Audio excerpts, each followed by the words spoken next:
অ্যামস্টারডামে প্রতি সপ্তাহের যেকোনো একদিন প্রত্যেকটা এরিয়াতে এরকমের ওপেন মার্কেট বসে। যেটা হচ্ছে আমাদের বাংলাদেশে কিনা যেটা আমরা বলে থাকি হাটবাজার। মফস্বল শহরে বা মফস্বল আমরা এলাকায় যেটা হয় হাটবাজার।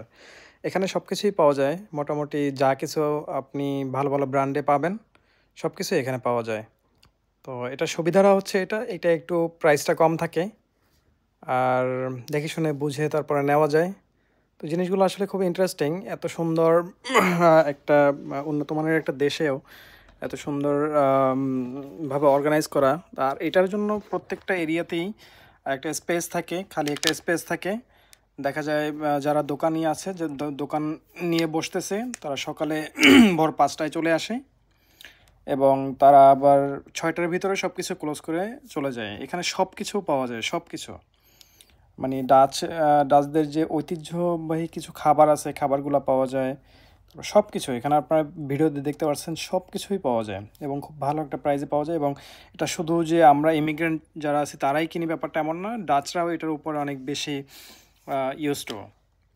এই ছিল আজকের ভিডিও। ভালো থাকবেন।